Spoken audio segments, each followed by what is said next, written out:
Our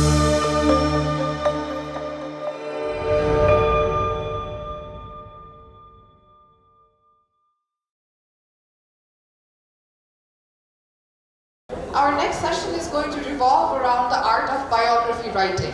Biographies tend to fascinate me, raising the question of how difficult it might be to capture an entire human life in a book, more so if that person has already died. Akshya Mukul, however, has done that with the writer, rebel, soldier, lover, The Many Lives of Agyeya. He will be speaking to C.K. Lal about the art of biography in the upcoming session. Akshya Mukul is the author of 2 books, including Gita Press and the Making of Hindu India, which won every major non-fiction award in India, including the Crossword Book Award, Ramnath Goenka Award, Tata Literature Live Award, Atta Galata Bangalore Literature Festival Prize, and the Shakti Bhatt Award. His latest book is The Many Lives of Agyeya, a biography of the modernist Indian writer, Sachidananda Hirananda Vatsaya. In conversation with Akshya Mukul, we have C.K. Lal. C.K. Lal is Nepal's most prolific newspaper columnist, writing both in Nepali and English for more than 20 years now. A noted public intellectual, Lal is widely read for his critical analysis and sharp insight.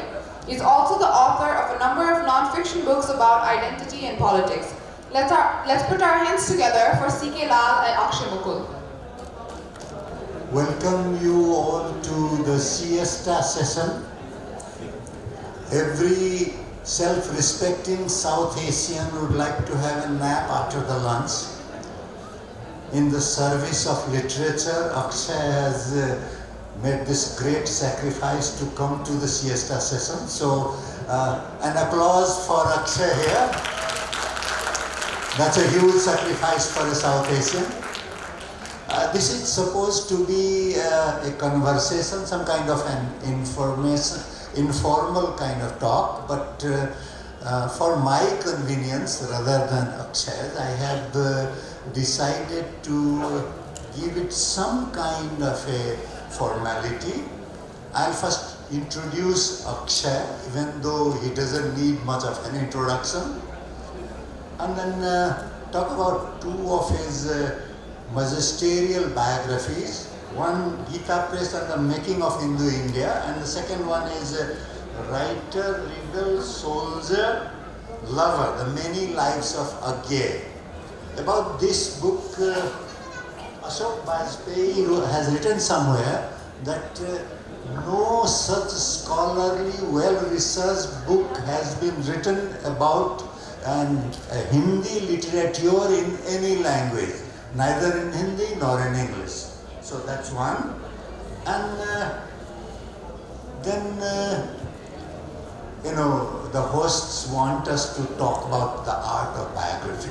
So in the 3-part, 15 minutes each, we'll be discussing all these. And if time is left, probably we'll have a round of questions as well. We have started a bit late. First about Akshaya's brief introduction, not the large one. Akshay ji Maithili Bhasi Chhatin. Akshay is a Maithili speaker from just across the border in Janakpur. But he went to school and college, intermediate in Ranchi, which is now in Jharkhand. Earlier it used to be Bihar. Studied history at Delhi University. Was a journalist for 2 decades, most of it for Times of India. Lives in Gurgaon. His,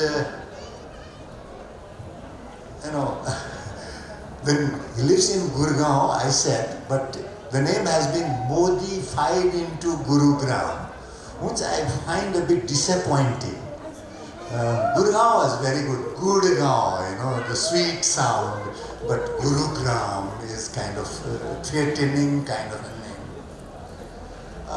With that brief introduction, let's go into your first biography, the Gita Press. I think not just persons, institutions have biographies. How did you come to it? I know a bit of it, but you have to share it with the audience. Gita Gita Press, I'm sure many people in this hall would know of it because someone, in almost every Hindu home, you will find religious texts with Ramayana, Mahabharata or Gita published by Gita Press. And they also had a journal, they still have a journal which is almost going to be 100 years very soon, called Kalyan. So I have been generally interested in the history of publishing, the print, the public space, the print technology, especially in the early part of the 20th century and how it happened. And for some reason I found that not much has been written on Gita Press. Occasional scholarly paper by Monica Horstmann in Germany, one MPhil in Delhi University, and scores of MPhil in many universities in UP, but they're very hagiographic in nature. For instance, Hanuman Prasad Poddar ka Yogdan, they'll just copy, recycle. So no kind of critical work had happened, and I asked many scholars of Hindi public space, and even those who work in religious studies, for people like Wendy Doniger or Ulrike Stark in Chicago, and everyone said that, well, we haven't worked, but it needs to be worked. Someone should work on it. If you're growing in Bihar, you will hear great tales about Gita Press. Someone will say it belongs to Poddar family, and everyone has a story of Gita Press, and none of which is true. Actually, this whole, it's kind of mythified over the years. So when I got into it, I had no clue about the larger political ramifications of Gita Press. I wanted to know more, definitely. And then I was lucky to kind of see the private papers of Hanuman Prasad Poddar, who was the first editor, remained editor for good over 45 years. And I realized then that it was part of the larger Hindu nationalism. I'll not say project, but that's how it started. It starts in the first quarter of 20th century when this whole competitive communalism, Hindu-Muslim communalism, is that's just picking up. That's also the time when print technology has revolutionized itself completely. Newer publications are coming every day. This whole print capitalism, very early stage of print capitalism is there. And then you realize there is a crisis in the Marwari community, and they have already, because the new generation is not adhering to the Sanatan values which Marwaris kind of espoused. They did business, but private space, they were very, very traditional, conservative. So Kalyan comes as a kind of a twin strategy to deal with that, as well as they realize that Hinduism is facing greater danger from Islam, the unity of Muslims, and everything put together comes Gita Press. But although the initial trigger was to get better versions, better translations of Gita, and that's how Jayadayal Goenka started it. But slowly it got a life of its own. It became part of the larger project, and it became one of the kind of the most prominent voice to among Hindus, and because it also became a rallying point, so it became a sole spokesperson for Hindus across various sects and various divisions. It spoke as a sole spokesperson. It did that. So, and I got into it. Once I saw the papers, I realized it was a larger project. Then I saw the private papers of many individuals who were involved with it, from Jamnalal Bajaj to, of course, Gandhi, to Nehru, to everyone. And you find that it's why it's successful, why it has survived 100 years. Whereas all the contemporary journals of that time, publications have all closed down. So that's how I got into it, and that's how it kind of took 5 years to do that book. Yeah. Interesting story. And one thing I would like to point out, and probably you can dwell a bit more upon it, most of the books about Hindutva project trace it to ideological work centered around Maharashtra, Saraswat Brahmins, Nagpur specifically. Our friend Jyotirmay Sharma has written Hindu Resurgence, and mostly the idea being that Savarkar borrowed this nationalism, Hindutva nationalism idea from fascism of Europe. Yeah. What your book Gita Press has done is, it has kind of, you know, if it is an hourglass, you have turned it around and said, no, that engine may have been built in Nagpur, but the railway line and the ballast was, you know, built as much in the North Indian Gangetic plains on which this, you know, train from Maharashtra, Gujarat could, Shiv Sena and these could run. True, you are absolutely right. Because, you know, that also, and only when you get deep into Gita Press and when you look at the larger archives which has been left behind by Hanuman Prasad Poddar, you realize that even this whole, say RSS for instance, or Hindu Mahasabha for instance.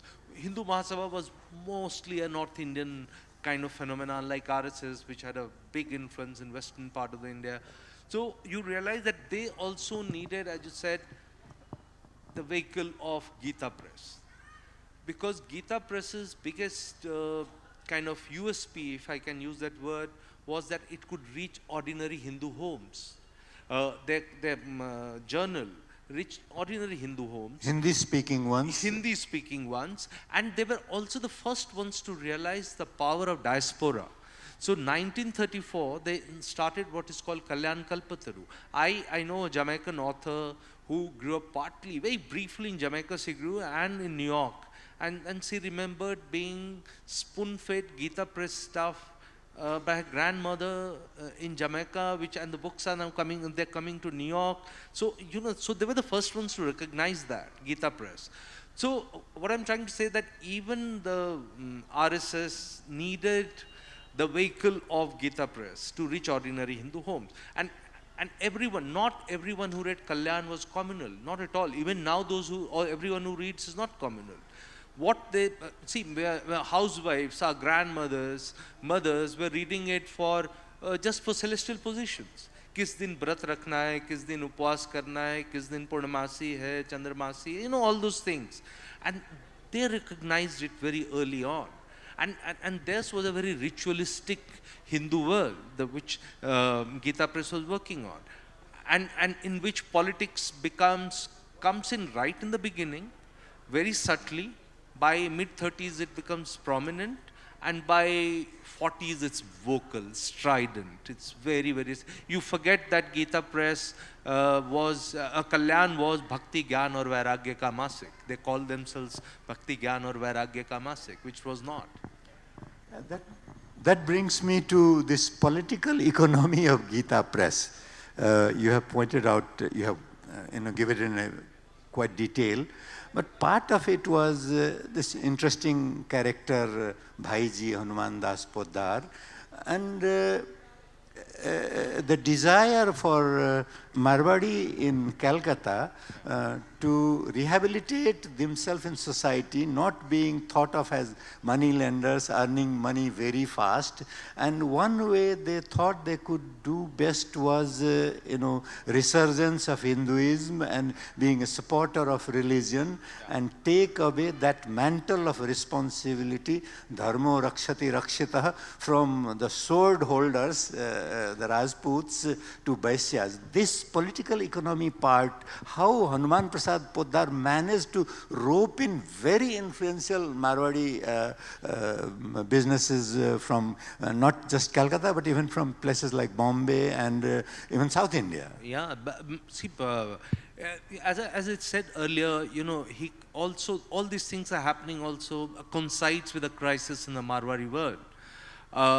There is like the 1923 meeting of Akhil Bharatiya Marwadi Sangh in Delhi, where they got sharply divided into two. One was a very reformist, kind of Jamna Lal Bajaj, G.D. Birla variety of Marwadis. The others were the Khemkas and various others. And they started building up someone like Hanuman Prasad Poddar. Hanuman Prasad Poddar was a failed businessman. Many business ventures just failed. And again, they were being bankrolled by big Marwadi industrialists. And he was failing all the time, but somehow he had acquired an image or this thing of a spiritual man. And that gets built slowly, slowly. Even Gandhi is very fond of him. Even in Bombay, when Gandhi is living, he says the only person among the few people who had free access to Gandhi was Hanuman Prasad Poddar. And finally, when this thing is decided that we have to do something, and Jayadayal Goenka decides, they pick him up to do the job.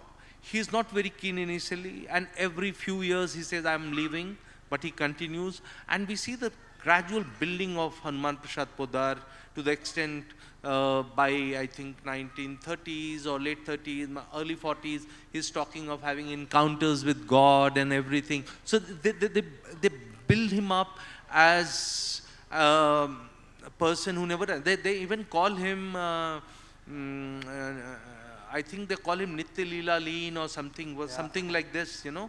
So, and Marwadis bankrolled because they saw in him as a man who could take all sides together. In fact, he's also, what is little known, he is also arbiter of Marwadi battles, in the big Marwadi family business battles. For instance, family feuds. Yeah. For instance, the Dalmia's fight with Jains, his own son-in-law. Before that, again, when the first fight happens among the Dalmias, he's there, and various other families.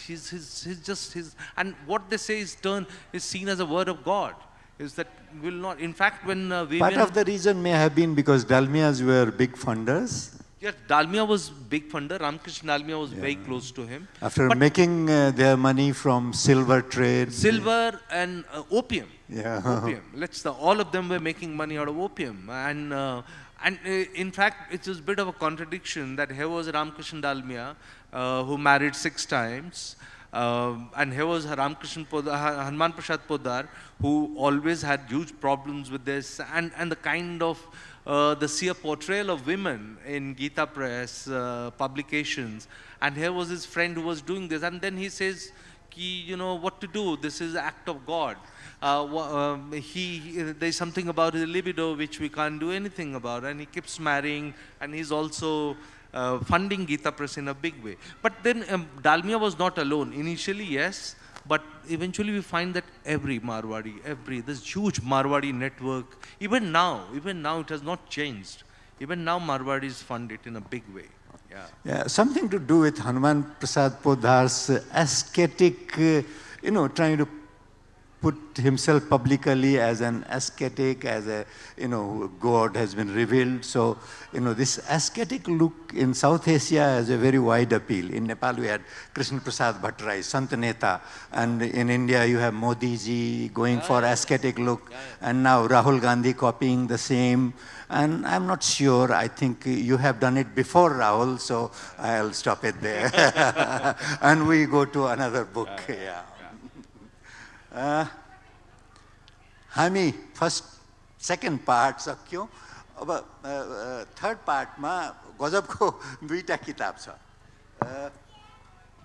one is a very thin book, it's in Hindi, it's called Kabhi Man Agyeya. It has been edited by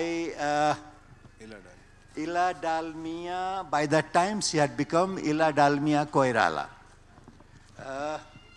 This is kind of what I would call the seed book from which big trees are born.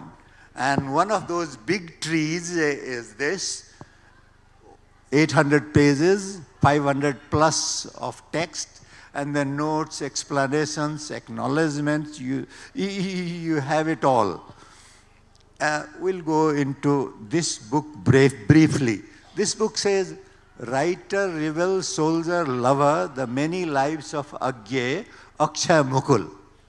मैले उहाँसँग मैथिलीमा कुरा गर्दा हुन्थ्यो, तर हाम्रो audience सबैले नबुझ्न सक्छ।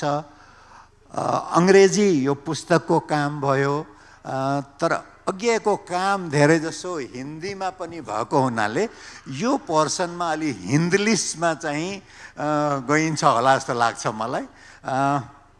अज्ञेय लेखक, विद्रोही, सैनिक, प्रेमी।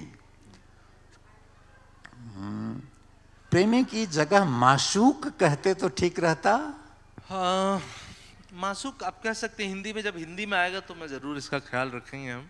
मासूक अभी ये हिंदी में translate हो रहा है लेकिन in as you say in English we couldn't find we kind of thought of some few words here and there. There was even a plan to change the order of in which it is there. It's writer, rebel, lover, soldier. But then eventually I'm heavily into kind of chronology. Although he was lover right from when he was I think 14 or 15. So we thought let this also goes well with Tinker Tailor Soldier Spy from where it is copied, The sense of my question, this was, Masuk is almost always unfulfilled. Premi can be fulfilled. Lover in English... in his case, if the women in his life whom he made miserable, if they were to write, let them call him Masu. And they were the ones who remained unfulfilled in the relationship with him. Yeah. So they were the Masuka, but he was Premi. He was a Premi, he's the writer, and he says he's Agyeya. His name couldn't have come because he was in British jail. And so Premchand published this first story, Amar Vallari, as Sri Yuta Agyeya. And it got stuck. And Agyeya never liked it in the sense he said, already I have a name, Sachidanand, Hiranand, Vatsayan, and then after that you call it Agyeya, unknowable. This is like preposterous. But then it got stuck with him. He couldn't do anything about it. Yeah. Then we go to, as a writer, you find that he is kind of a pioneering, one of the pioneers of Pragatibad, turns into Prayogbad, once again pioneer of Nai Kavita, but does a bit of romantic poems himself. Do you see anything which, I mean, you have already said informally that he never stuck to one thing, but while researching, did you find any point which moved him, say, from Pragatibad to Prayogbad, from progressivism to experimentalism, or from new poetry to romanticism? Yeah, no, see, as far as early one, if you see very early poems, they're highly influenced by Maithili Sharan Gupta and everyone. Later on, he moves, as you said, towards progressivism, and he finds it's too crowded a space. There are just too many people. There are too many gatekeepers. And so this is what? This is early 40s. And then he comes up with Tar Saptak idea, which is again, we can get into the larger argument whether it was his idea or not, but he latches onto that idea, produces Tar Saptak in 1944, and that is a unique experiment. That is also what we say, kind of the first seed of Nai Kavita. He has 7 poets, 5 of them are Marxists. Marxists hate Agyeya. And these 5 turn out to be big poets, except 1 or 2 who never wrote. Rambilas Sarma, I always thought, should have written more poems. He never wrote. But look at Muktibodh. Muktibodh is there. By Dusra Saptak, you have Samsher Bahadur Singh there. And so that heralds new Kavita. And as for romantic poems, there are phases. Actually, there's someday, I was trying to write it, it got kind of edited out. You see the phases of his life when he's in love, when he's falling out of love and falling in love. That's also the phase when he's doing a lot of these poems. For instance, late in the 70s, this entire Sagar Mudra series, which is doing in Monterey Beach in California, it's the time when he's moving away from Kapila Vatsayan and getting close to, he's fallen in love with Ila Dalmia, and then some of the most beautiful romantic poems comes out. But mostly it is not, yeah. A bit about this rebel part and the Himalayan soap factory. Yeah. Where did you get, researched the material for this part? Because this is a bit complicated one, no? Yeah, see, with Agyeya, the biggest problem writing on Agyeya is, if there are 100 people, there are 101 opinions on Agyeya. Okay, everyone has a view on Agyeya. Om Thanvi's apne Agyeya. So which he did, which is a remarkable volume, 2 volumes which he edited. So what happens with, and one of the myths of Agyeya is his revolutionary part. and people say all kinds of things. Those who hate him, those who love him, have stories about it. And I realized that the papers, the entire papers of his revolutionary period was there in National Archives. Some bit was in Delhi State Archives. And I realized everything this. Even his private papers have some bit, but that helped in kind of putting it together, and it in great detail, some 1,500 pages. Yeah, we have been getting a lot of time notices, which I can hardly see from here. Yeah, but let's get into this soldier part. Yeah. First, as British India, propagandist, then what you call Kalam Ka Sipahi for Congress of Cultural Freedom. Yeah. Briefly about both. This is again, his Agye's avatar as a soldier is another contested thing about his life. Those who don't like him, and there are many who don't like him, say that he became a British agent, and they ask this question that how come revolutionary of the 1930s became a soldier in 1940s in British. Agyeya had his own explanation. He said, because I consider fascism a bigger enemy than Britishers. Therefore I joined. He fights with his new lover, Kripa Sen. So, and then when early 1950, when Congress for Cultural Freedom was started by CIA, he becomes part of it. To be fair to them, at that point it was not clear that it is CIA money. It's only in the 60s that it became clear. And Agye's association with CIA, the CCF, Congress for Cultural Freedom, was very brief. But he kept lifelong relationship with some of the key people in Congress for Cultural Freedom, Nabokov, for instance, and many others, which helped him later. I did not get any hint there, but there is a view in certain quarters that he became kind of a neocon in his latter life. He definitely moved. It's also, you have to see it in the larger perspective of Agye's life. Like all big writers, politicians, sports people, he became a messiah the last 10 years. Once you become prophet, you surround yourself with mediocre people. That's one of the things which comes with being a prophet, with messiah. So Agyeya by 70s, after Gyanpith, even before Gyanpith, he's become some kind of a messiah. Yeah. And he's surrounded himself with completely mediocre people. Some of the best writers of the generation, last being Sarveshwar Dayal Saxena and Raghuveer Sahai, they have also started distancing him. Now he's surrounded himself with people, I don't want to name them, but they were the ones who were taking him there. And Agye's questions become problematic. This whole question of Indianness stroke Hinduness. And then he become ritualistic, something which we find him doing Havan in Bikaner, we find him planting saplings at a particular point. Ila gave me a book which is called Jan Janak Janki. Yes, that book. Yeah. And he took a team of Hindi literature. And that team was, except for one or two writers, most of them were very average writers. And they latched on to Agyeya. Creating a mythology. They're creating all great kinds past. of things. Yeah, and now only when you read those papers, those documents, you realize many of the progressive writers or those who were free thinkers were not willing to be party to this. And Agyeya also started asking questions, attending some of these RSS functions, went for the BJP Foundation in 1980. So okay, shortly, a lot of notices about women in Agyeya's life.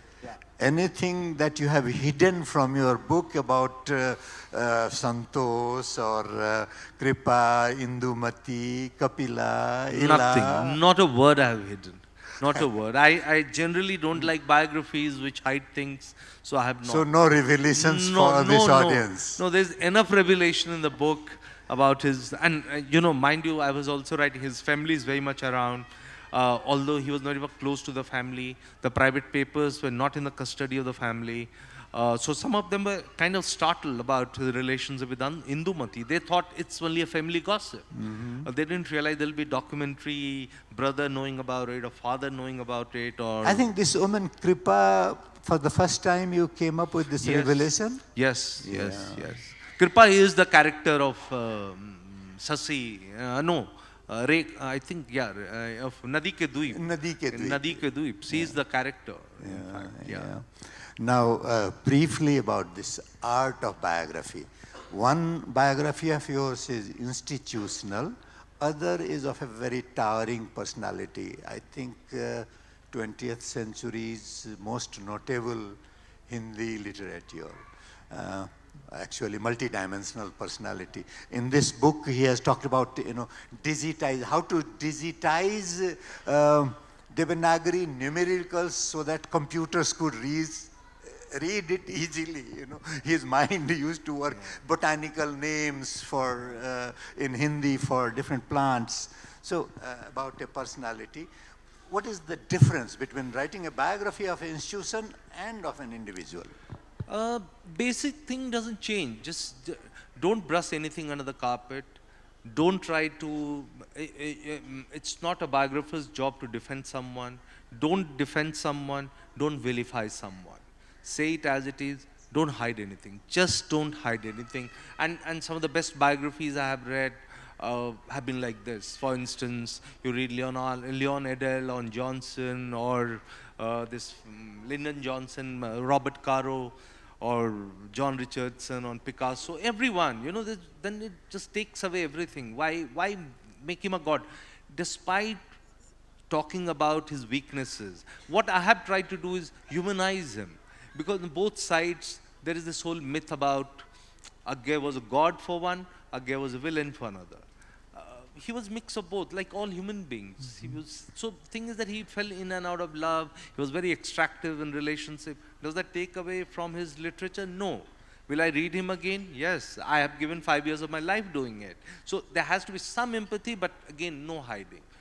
That's when there are contradictions between autobiography and a biography, which one you would go for when you are researching to do a third biography? I go for, now I have become a big votary of written evidence. I mean the documentary, the archival evidence. For Agyeya, I interviewed 60 people. And I realized out of those 60 people, only 2 were speaking the truth. One was 93-year-old Krishna Sopti, and another was Kuan Narayan. Rest of them were trying to fix Agyeya even after his death. Some were trying to make him a bigger god than he already is. So I gave up. In the process, I'm not saying that interview as a tool of biography writing. I'm not rejecting it. It didn't work for me. And the third biography that I'm working on, again, I realized that it's not going to work because it's a very... You want to disclose what is it? No, it's someone who's very well known in Nepal, Jayaprakash Narayan. So again, he's again a very contested person. And some of his closest people who later now run the politics, the whole socialist strain of Indian politics, they're still not sure who JP loved most. If you ask Lalu will say he loved me most, Nitish will say he loved me most. So I'm not here to settle that dispute.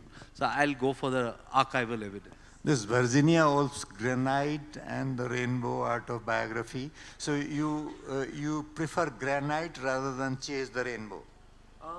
No, I chase the rainbow. I don't mind chase the rainbow as long as I know that the rainbow doesn't turn into chimera. I shouldn't chase a chimera. So something I go by this. I should cross-check facts. It should work for me. Otherwise, it's someone's life we're talking about. I don't know if my time was correct. We should be having till 4:20, but I don't know. I have been getting too many notifications. So we have about 25 minutes, and just to avoid notifications, questions. Ujjwalji, he wrote a wonderful review of your Gita Press book in Nepali. So yeah.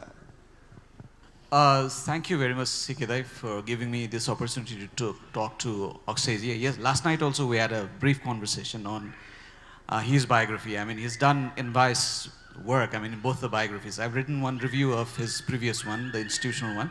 I've just finished reading this. And I also have written a biography.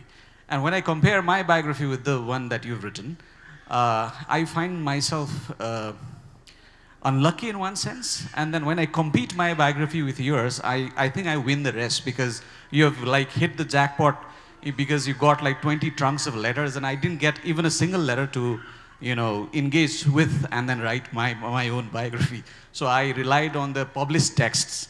As you said, I mean, the archival work is very important. Now, my question is, what is the actual difference between doing institutional biography and this person's biography, one?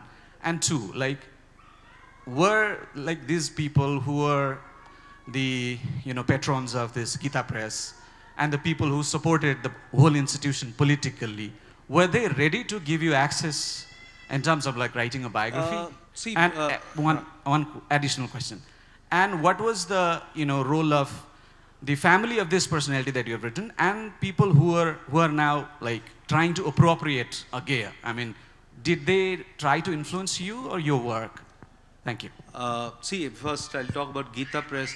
Gita Press was kind of, you know, this, I chanced upon the papers completely by accident.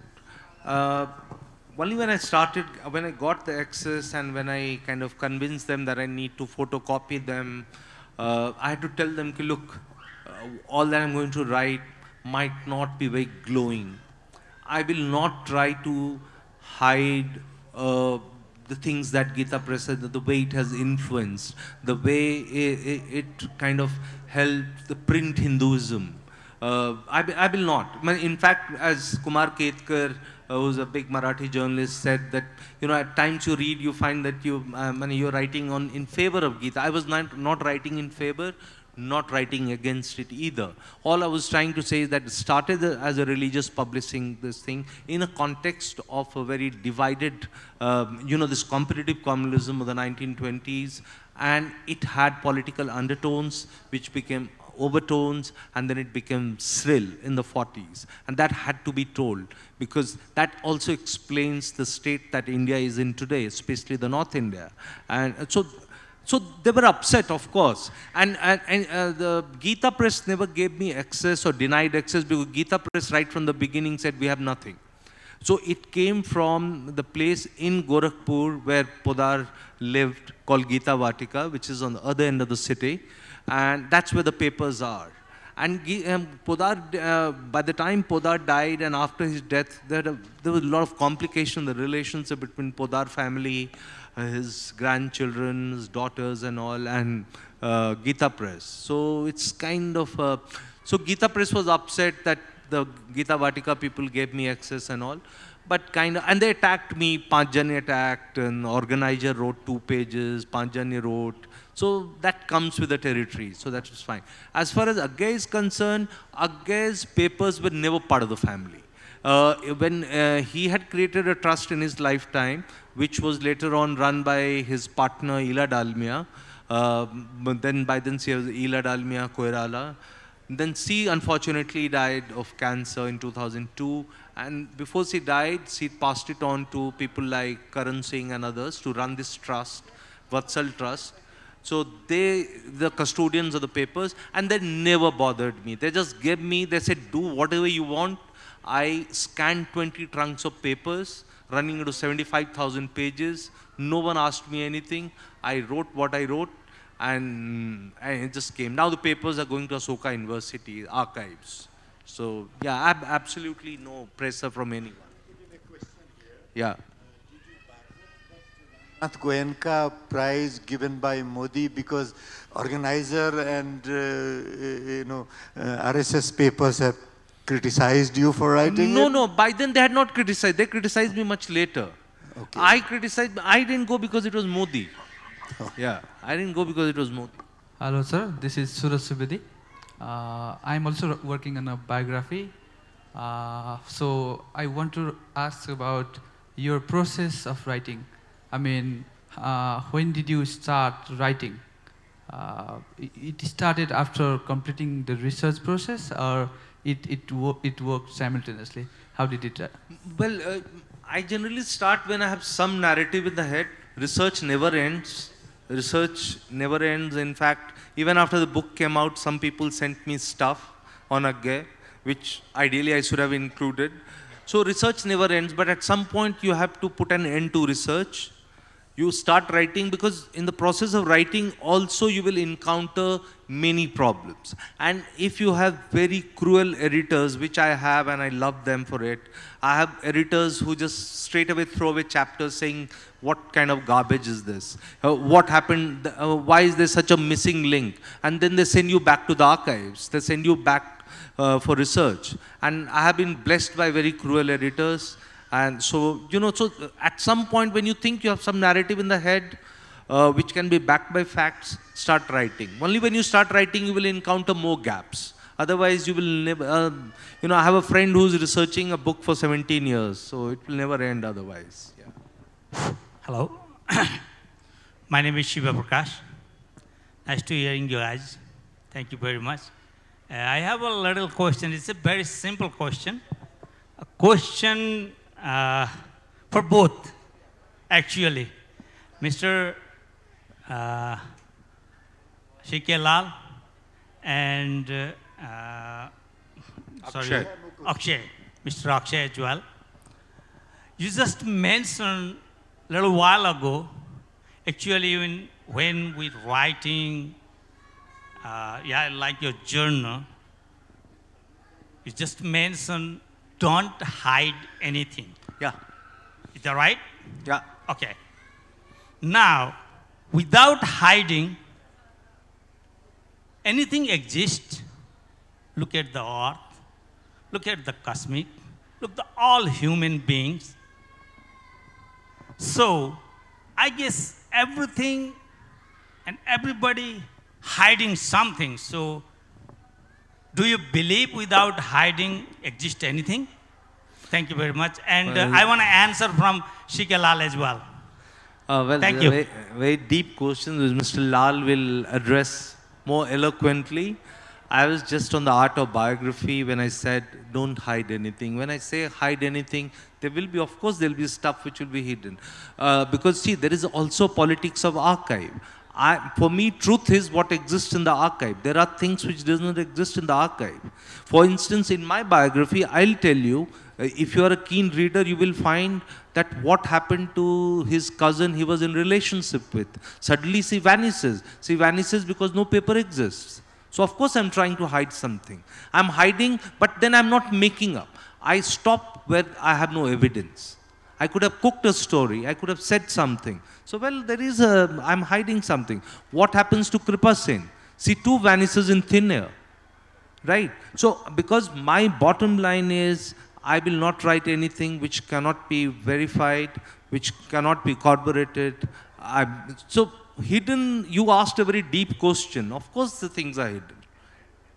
And I have, my truth was those 20 boxes and innumerable papers which I found in Chicago and Stanford and other places. But does that say the truth? I don't know. I don't think so. Intentional hiding, unless you are in the business of deceiving others, nobody intentionally hides. It's a social norm, and it is accepted that when you speak, the one listening to you believes that you are speaking the truth. This concept of hiding comes because social norms keep changing. Gods and goddesses and apsaras may have walked naked. But later when painters started painting it, in Khajuraho they are naked. But when it came into painting, into pictures, started putting up clothes on that. And then again norms change. Then there are ornaments and made to look more beautiful. So these norms, similarly with facts. Akshay came up with 40 boxes or whatever.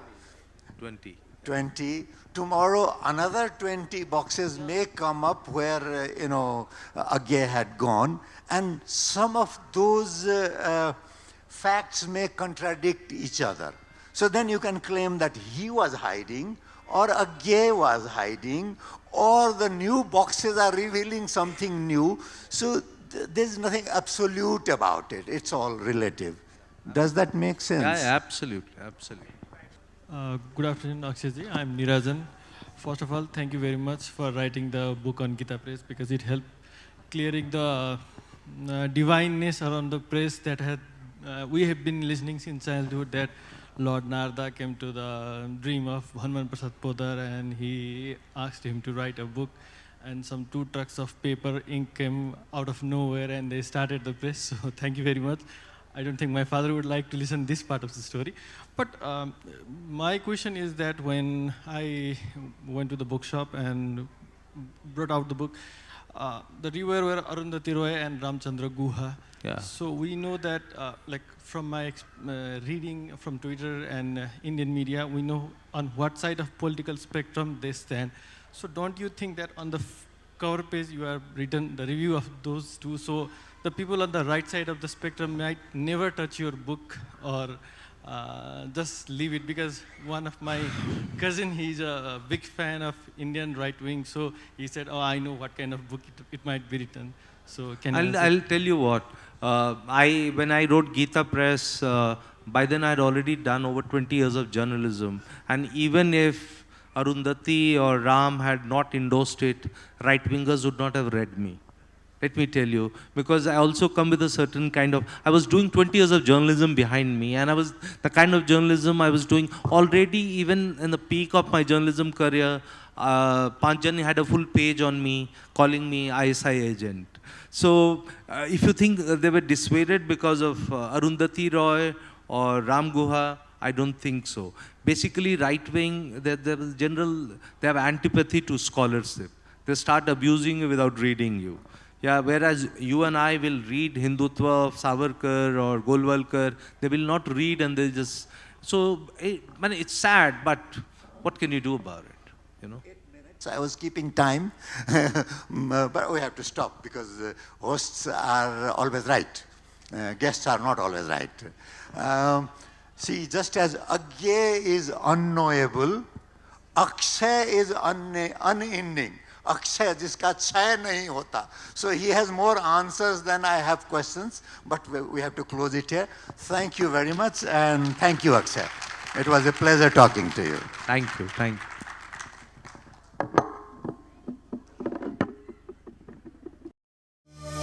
you.